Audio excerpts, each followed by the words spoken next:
Hello friends, a very warm welcome to all of you in our channel CP Smart Classes। तो पिछली series में हम जैसे कि हिस्ट्री ज्योग्राफी करते हुए सब्जेक्ट वाइज कर रहे थे, आपको पता है। और आज की हमारी सीरीज़ जो है वो होगी मेनली जो है राज्य व्यवस्था और शासन पे। ठीक है, उस पर वही सारे क्वेश्चन जो है उसमें आपको देखने मिलेंगे ज़्यादा से ज़्यादा। तो चलिए आज का पहला क्वेश्चन देखते हैं बिना देर किए। किस अधिनियम ने भारतवासियों को अपने देश के प्रशासन में कुछ हिस्सा लेना संभव बनाया? थोड़ा सा टफ है, ट्रिकी है। अच्छे से जिन लोगों ने एक्ट वगैरह तैयार किए हैं उनके लिए काफ़ी इजी होगा, क्योंकि 1813 तक आप देखेंगे जब पढ़ेंगे तो वहाँ पर जो है विधान परिषद और इस तरह के कंसेप्ट में भारतवासियों का कोई रोल नहीं था। सबके सब जो है वो ब्रिटिश व्यक्ति होते थे। 1833 का चार्टर एक्ट आया, उस दौरान आपने कुछ सीट्स जो है वो भारतीयों के लिए उनके लिए आपने आरक्षित कर दी थी। तो 1833 का चार्टर 1833, ये बी वाला उस पर हो गया धोखे से टिक। ए नंबर जो है चार्टर एक्ट 1833, जिसमें कि भारतवासियों को कुछ हिस्सा दिया गया था अपने देश में प्रशासन में, थोड़ा सा वो हिस्सा ले पाए अपने ही में, मतलब हमारे ही देश में राज करने के बाद आप हमको जो है थोड़ी सी पावर दे रहे हैं प्रशासन करने के लिए। Damn good. चलिए देखते हैं एक्सप्लेनेशन। चार्टर एक्ट 1833 की धाराओं में सबसे महत्वपूर्ण धारा संख्या 87 थी, जिसमें ये कहा गया था कि किसी भी भारतीय अथवा क्राउन को अपने धर्म, जन्मस्थान, वंशानुक्रम या वर्ग कारण कंपनी के अधीन किसी स्थान या सेवा के अयोग्य नहीं माना जा सकेगा। लेकिन ये सिर्फ किताबी बातें और सैद्धांतिक बातें थी, क्योंकि अगर ऐसा ये 1833 के बाद भी अगर ये भेदभाव नहीं करते तो 1857 की क्रांति का एक बहुत बड़ा जो रूप देखने आया वो शायद नहीं आता, क्योंकि वहाँ पे तो भी आप सबसे ज़्यादा भेदभाव कर रहे थे कि अच्छे पदों पे इंडियंस को आप लेके ही नहीं आते थे। ठीक है, अच्छे पद जो है उनके लिए बचा के ही नहीं रखे जाते थे। तो कुछ इस तरह की चीज़ें थी। लेकिन 1833 का अधिनियम अपने आप में इम्पॉर्टेंट इसीलिए है क्योंकि वहाँ पे प्रशासन में आपने हिस्सेदारी दे दी थी इंडियंस को। अगला क्वेश्चन है, राष्ट्रपति के अध्यादेश निर्गत करने की शक्ति प्रेरित है? तो आप में से सबको पता है, क्योंकि पूरा इतना बड़ा वास्ट हमारा लिखित संविधान है तो कहीं ना कहीं से उसको कॉपी किया गया है। तो सबसे मेजर पार्ट जो है वो 1935 के अधिनियम से लिए गए। बाकी हर अधिनियम से कुछ ना कुछ अच्छी चीज़ें जो है की पॉइंट उठा करके हमने उसमें इंक्लूड करें। बात करते हैं राष्ट्रपति के अध्यादेश निर्गत करने की स्थिति, जो शक्ति है वो 1935 के अधिनियम से हमने कॉपी करी है। ठीक है, तो वो अध्यादेश देता है जब संसद के किसी एक सत्र कोई एक सत्र जो है उसका काम ना चल रहा हो, मतलब सत्र ना चल रहा हो, जब तब आप जो है अध्यादेश जारी करते हैं। कौन? राष्ट्रपति। और यद्यपि ब्रिटिश भारत में गवर्नर जनरल को भारत परिषद अधिनियम से ही विधान परिषद की अनुमति के बिना ही अध्यादेश जारी करने की शक्ति प्राप्त थी, लेकिन भारतीय संविधान में राष्ट्रपति के अध्यादेश निर्गत करने की शक्ति, आर्टिकल भी ध्यान रखिएगा, आर्टिकल 123 में अध्यादेश जारी करता है। भारत सरकार अधिनियम 1935 की धारा 42 से प्रेरित है। भाई धारा वारा तो नहीं इतना इम्पोर्टेंट है, मेन है कि 1935 वाले अधिनियम से हमने ये कॉपी किया है। ओके, ये ऐप है हमारा, इसको प्ले स्टोर से जा करके आप डाउनलोड कर लीजिएगा। इसमें काफ़ी अच्छा कंटेंट, लाइव क्लासेस और फ्री टेस्ट सीरीज़ भी आपको ज्वाइन करने मिलेगी। आगे बढ़ते हैं। इन व्यक्तियों में से कौन कैबिनेट मिशन का सदस्य नहीं है? इसको नहीं पर रिमार्क कर लीजिए। तो नहीं है बताना है। कई बार पढ़ा है कैबिनेट मिशन 3 बंदे थे जो आए थे और उन्होंने भारतीय संविधान, उन्होंने कहा था कि आप संविधान बनाइए और ऐसा कुछ करिए। तो William Wood, Pethick Lawrence, Stafford Cripps और AB अलेक्जेंडर। बाकी के BCD आप नाम पढ़ के रूबरू होते हैं, इस नाम से इससे पहले भी आप पढ़ चुके हैं। विलियम वुड भैया इसमें शामिल नहीं थे, इसके सदस्य नहीं थे। अध्यक्षता कौन कर रहा था कैबिनेट मिशन की, ये मुझे कमेंट करके बताएंगे आप। ठीक है, इस मिशन के सदस्य स्टैफोर्ड क्रिप्स, पैथिक लॉरेंस और AB अलेक्जेंडर थे। ठीक है, और ये आपका जो है एक्सप्लेनेशन है इसका। अगला क्वेश्चन है, भारतीय संविधान का पहला प्रारूप तैयार किया गया था? एक्चुअली प्रारूप समिति जब बनी तब बनी, उससे पहले पहला प्रारूप जो है तैयार कर चुके थे एक महोदय। आपको उनका नाम बताना है। BR Ambedkar, BN Rao, K सिंथानम, KM Munshi. तो जो लोग BN राव इसका सही आंसर लगा रहे हैं वो बिल्कुल सही जा रहे हैं। BN राव द्वारा पहला प्रारूप तैयार किया जा चुका था। ठीक है, संविधान सभा के संवैधानिक सलाहकार BN राव। ठीक है, यही संवैधानिक सलाहकार भी थे। अगर आपसे क्वेश्चन कभी पूछा जाता है, एक और पॉइंट आपके लिए आया है यहाँ पे, तो संवैधानिक सलाहकार कौन थे? BN राव। संविधान का पहला प्रारूप इन्होंने तैयार किया, जिस पर विचार और परिवर्तन करके प्रारूप समिति द्वारा संविधान सभा के समक्ष संविधान का मसौदा प्रस्तुत किया गया।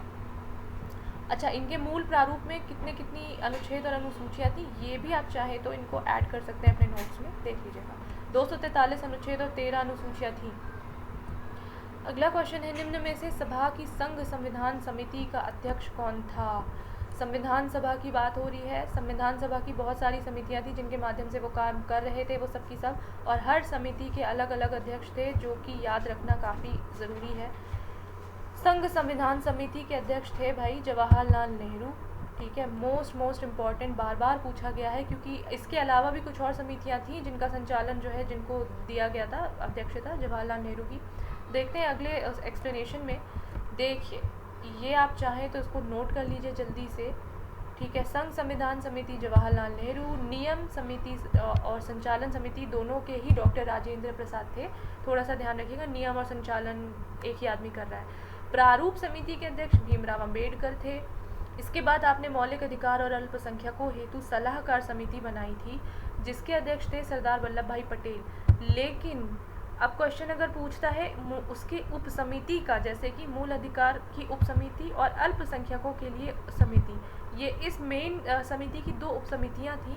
तो इसका जो मूल अधिकार वाला था, देखिएगा, JB कृपलानी, और अल्पसंख्यक के HC मुखर्जी थे। ध्यान दीजिएगा, बार बार क्वेश्चन यहीं से आते हैं, बाकी सब तो बच्चे रट लेते हैं, लेकिन यहाँ पे थोड़ा सा गलती हो जाती है।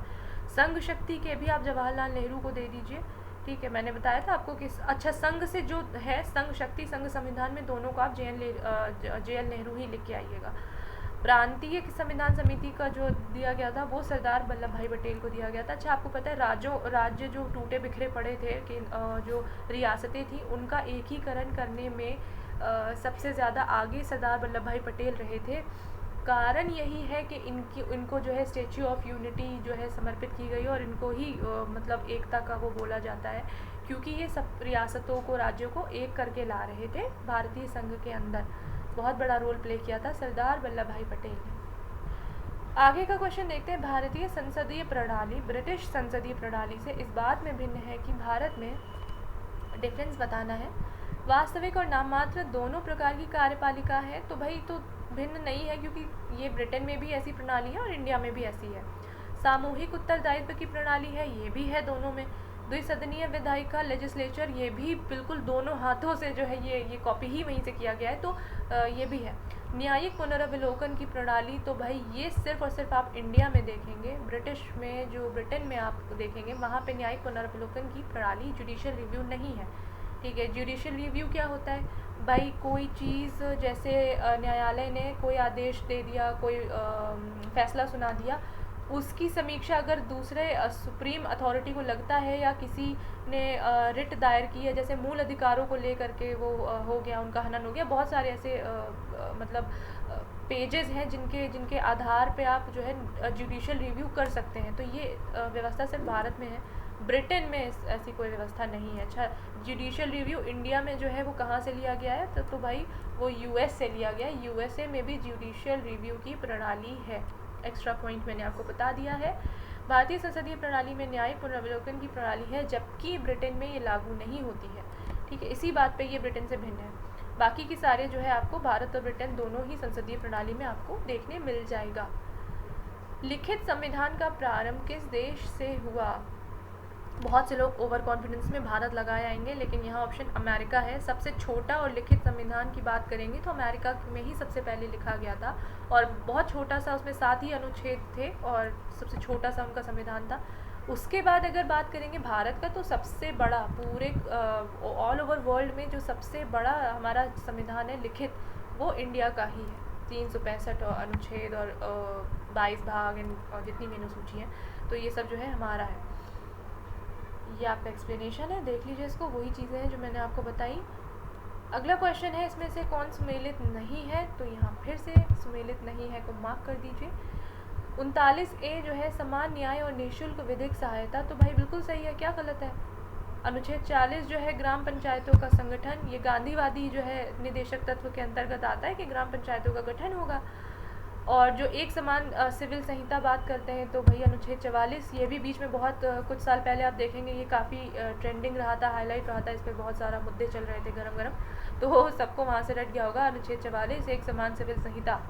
अनुच्छेद 48 न्यायपालिका का कार्यपालिका से पृथककरण, ये गलत है क्योंकि ये अनुच्छेद 50 में आता है।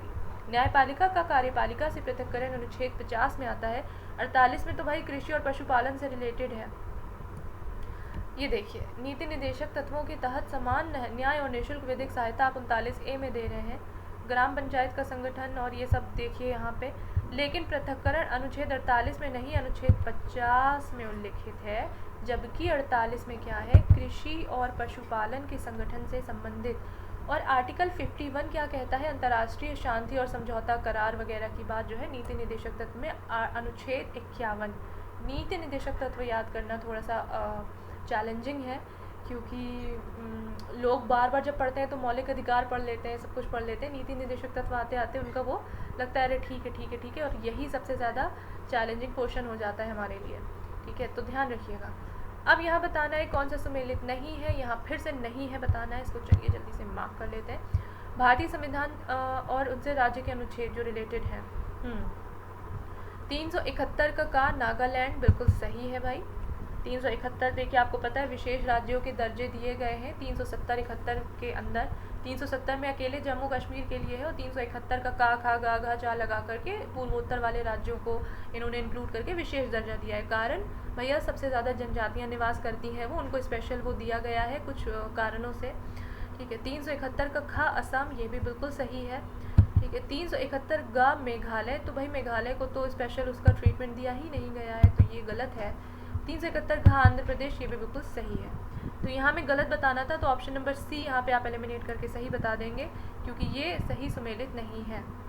देखते हैं एक्सप्लेनेशन। संविधान के भाग 21, ये भी ध्यान रखिएगा कि भाग 21 में अस्थायी संक्रमणकालीन और विशेष उपबंध हैं किनके लिए, कुछ राज्यों के लिए। ठीक है, और ये अस्थायी है, ये भी ध्यान रखिएगा। इसीलिए 370 को जो है वो प्रोहिबिटेड कर दिया गया था अभी हाल ही में। 371 में महाराष्ट्र और गुजरात, उसके बाद 371 का नागालैंड, खा में असम, गा में मणिपुर, ना कि मेघालय। मेघालय के लिए देखिए कोई ज़्यादा वो उन्होंने कहीं इसको इंक्लूड किया ही नहीं है। घा में आंध्र प्रदेश, अंगा में केंद्रीय विश्वविद्यालय, चा में सिक्किम, छा में मिजोरम, 71 में अरुणाचल प्रदेश, और झा में गोवा। ठीक है, 71 के जा में सॉरी, ये भी रेक्टिफिकेशन वाला प्रोसेस है। इसका लिस्ट बनाइए, बार बार देखिए, कभी सोते हुए, कभी सोने से उठने के बाद। तो ये कुछ चीज़ें होती हैं जिनको रटना होता है, क्रैम करना होता है। उनका तरीका यही होता है कि एक बार में तो नहीं याद होती हैं, एक बार खोल के देखा, थोड़ी देर गौर से देखा, फिर बंद कर दिया, फिर इधर उधर कुछ करके आए, हल्का सा मूड अच्छा है तो फिर पढ़ने बैठ गए। और ध्यान दीजिएगा, रेक्टिफिकेशन वाला या क्रैम करने वाला प्रोसेस हमेशा अच्छे मूड से करिएगा। नेवर एवर ट्राई इट जब आप बहुत ज़्यादा बल्कि फील कर रहे हो, हैवी फील कर रहे हो, तब कभी भी इसको रटने वाला काम मत करिएगा, आई सजेस्ट। 10वां क्वेश्चन है, भारतीय संविधान की निम्न दी अनुसूचियों में से कौन सी एक राज्य के नामों की सूची और उनके राज्य के क्षेत्रों का विवरण देती है या ब्यौरा देती है। सबको पता है भाई, अनुसूचियाँ सबने याद कर रखी होंगी 12 की 12। तो पहली अनुसूची जो है वो संघ राज्य क्षेत्र और सब वगैरह का आपको जो है जानकारी देती है। तो पहली अनुसूची। अच्छा, दूसरी तीसरी चौथी के बारे में भी देख लेते हैं। दूसरी है संवैधानिक प्राधिकारियों के वेतन के बारे में उपबंध।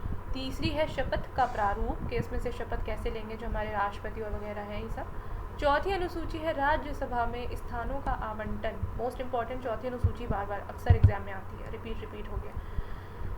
अगेन अगला क्वेश्चन है, भारत के संविधान में कौन सी एक अनुसूची दल बदल विरोधी कानून। अब देखिए फिर से एक अनुसूची आ गई आपके लिए।